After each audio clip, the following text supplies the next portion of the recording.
প্রিয় শিক্ষার্থীবৃন্দ, আসসালামু আলাইকুম। কেমন আছো তোমরা সবাই? আশা করি সবাই ভালো আছো। ন্যাশনাল আইডিয়াল কলেজ কর্তৃক অনলাইন ক্লাসে তোমাদেরকে স্বাগতম। আজকে আমি তোমাদের হিসাব বিজ্ঞান দ্বিতীয় পত্রের পঞ্চম অধ্যায় যৌথ মূলধনী কোম্পানির আর্থিক বিবরণ নিয়ে আলোচনা করব। তোমরা যৌথ মূলধনী কোম্পানির আর্থিক বিবরণের নিয়মগুলো আগেই দেখেছো। সেই ক্ষেত্রে আমি তোমাদের আজকে শীটের 13 নম্বর এবং বইয়ের 40 নম্বর অঙ্ক নিয়ে আলোচনা করব এবং তোমাদের সমাধান করে দেব।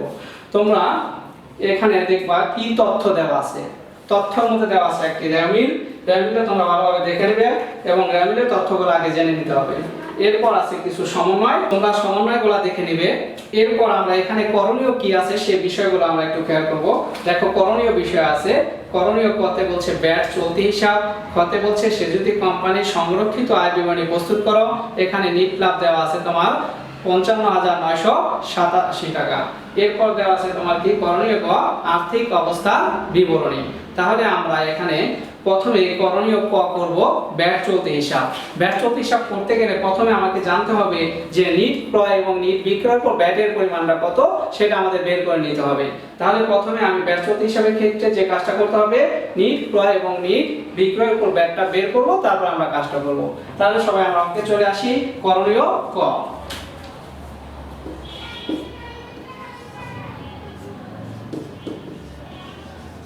ব্যাট চলতি হিসাব। তাহলে ব্যাট চলতি হিসাব করতে গেলে আমি কি বলছি, প্রথমে ক্রয়ের উপর এবং বিক্রয়ের উপর ব্যাটটা বের করতে হবে। তাহলে নিট ক্রয়ের উপর কিভাবে ব্যাট বের করব দেখো। ক্রয়ের উপর ব্যাট সমান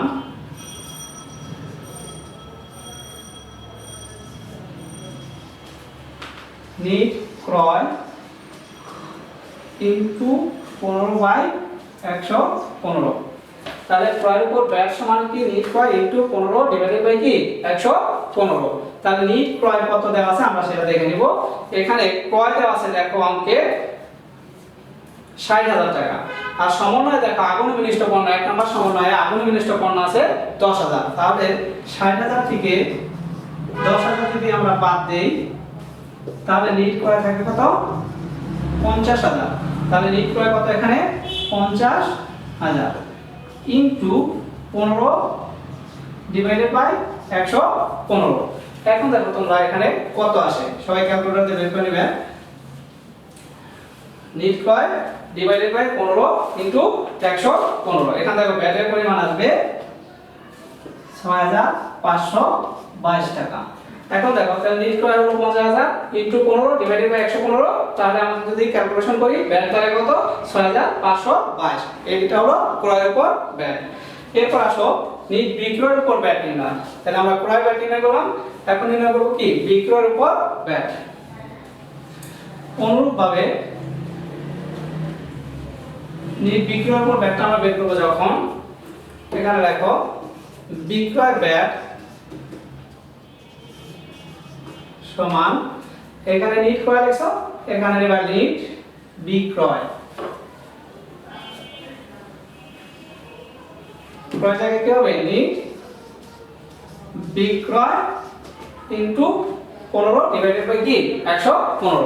তাহলে এখানে দেখো বিক্রয় শুধু সিঙ্গেল বিক্রয় দেওয়া আছে, এখানে কোনো ফেরত বা অন্য কোনো কিছু নাই, শুধু নিট বিক্রয় দেওয়া আছে। দেখো এখানে 80,000 টাকা। তাহলে শুধু লিখবো 80,000 ইনটু 15 ডিভাইডেড বাই 115। এখন ক্যালকুলেশন করলে ব্যাট দ্বারা কত দেখো 10,435 টাকা। তাহলে ব্যাটের পরিমাণ 10,435 টাকা। এইটুকু তোমরা বুঝতে পারছো কিনা? ক্রয়ের উপর ব্যাট ছিল আমাদের কত টাকা 6,522 টাকা, আর বিক্রয়ের উপর ব্যাট বের করলাম আমরা কত 10,435 টাকা। এখন আসো আমরা কিভাবে ব্যাট চলতি হিসাবে খতিয়ানটা করব তা দেখাই দিচ্ছি। সবাই আগে খতিয়ানের ছকটা করবা। তোমরা খতিয়ানের ছক দুই ভাবে করতে পারো, একটা হলো টি ছক আর একটা হলো আধুনিক পদ্ধতিতে যে ছকটা, সেটা আমরা আধুনিক ছকটা করে দেখাচ্ছি। দেখো ব্যাট চলতি হিসাব করে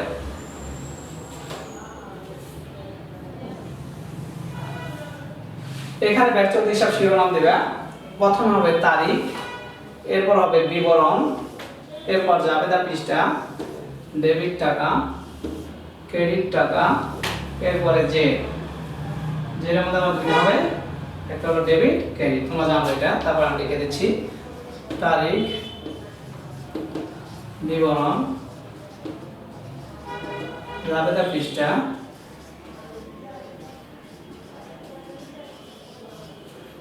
এরপরে জেড বা ব্যালেন্স, ডেবিট, ক্রেডিট।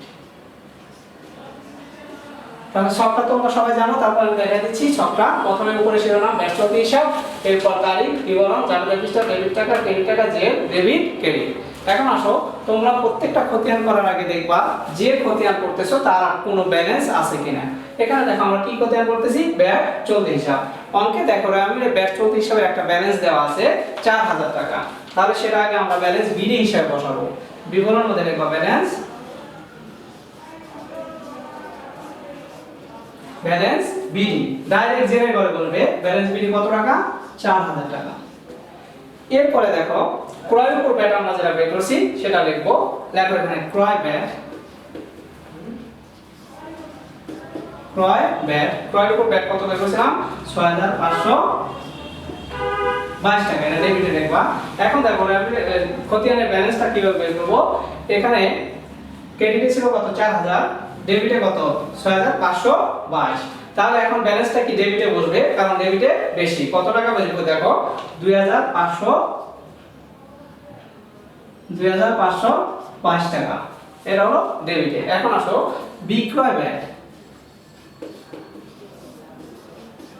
বিক্রয় ব্যয়, বিক্রয়ের উপর ব্যয় কত ছিল, 10435 টাকা। বিক্রয় ব্যয় 10435 টাকা। তাহলে এখন দেখো ব্যালেন্স কত দাঁড়াবে। এখানে ব্যালেন্স ছিল কত, 2522 টাকা ডেবিট, আর এখানে হলো ক্রেডিটে 10435 টাকা। এখন 10435 থেকে 2522 টাকা বাদ দিলে ক্রেডিট ব্যালেন্স দাঁড়াবে কত, 7935 টাকা। তাহলে আমাদের ব্যাংক চলতি হিসাবে ব্যালেন্স কত আসলো, 7935 টাকা। এবার বুঝতে পারছো আমরা কিভাবে ব্যাংক চলতি হিসাবে খতিয়ানটা করে ফেলবো। কিভাবে আমরা আগে প্রথমে ক্রয় ব্যয় বের করব, এরপর বিক্রয় ব্যয় বের করব, তারপরে আমরা খতিয়ানে পোস্টিং দিব। দেওয়ার পর যে যেটা আসে এটা হলো ব্যাংক চলতি হিসাবে ব্যালেন্স কত, 7935। এবার আসো আমরা করণীয় খ, করণীয় খতে চেয়েছে সংরক্ষিত আয় বিবরণী। আমরা সংরক্ষিত আয় বিবরণী কিভাবে করব সবটা আগে করে নেই, সবাই একটু দেখো। করণীয় খ, সংরক্ষিত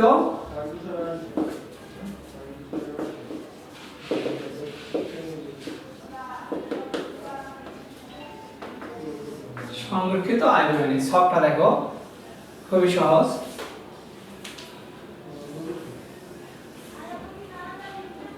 তোমরা এখানে 2টা অথবা 3টা টাকা কলম দিতে পারো। দেখো বিবরণ,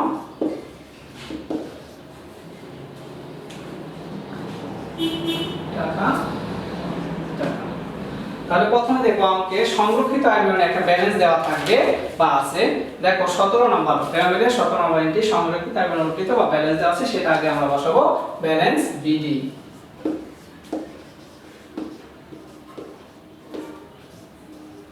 ব্যালেন্স বিডি হিসেবে আমরা এখানে আগে বসাবো ইনার কলামে কত টাকা দেওয়া আছে, দেখো 8000 টাকা।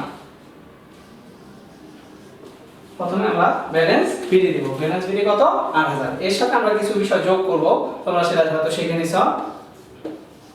যোগ, প্রথমে দেবা চলতি বছরের নিট লাভ। এখানে দেখো নিট লাভ, চলতি বছর। অঙ্কে দেওয়া আছে চলতি বছর নিট লাভ 55987, 55987। এর সাথে আমরা যোগ করব দাবিহীন লভ্যাংশের অবলম্বন।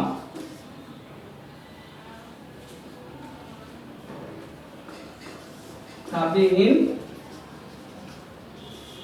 লভ্যাংশের অবলম্বন, দাবিহীন লভ্যাংশ অবলম্বন 50%। তাহলে দাবিহীন লভ্যাংশ ছিল 10000 টাকা, এর 50% আসে কত, 5000 টাকা। তাহলে এই বিষয়গুলো আমরা ব্যালেন্স বিডির সাথে কি করব, যোগ করব। যোগ করে এবার যোগফল আসে দেখো কত টাকা, 68987 টাকা। এটা হলো কি টোটাল যোগের বিষয়। এখন আসো আমরা এখান থেকে বিয়োগ করব। বিয়োগটা আমি এখানে দেখিয়ে দিচ্ছি।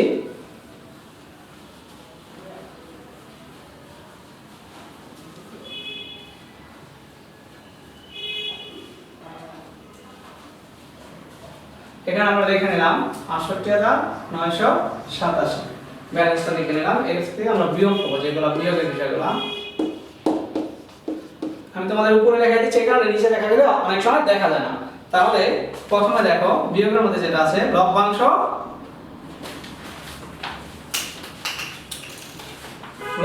প্রদান।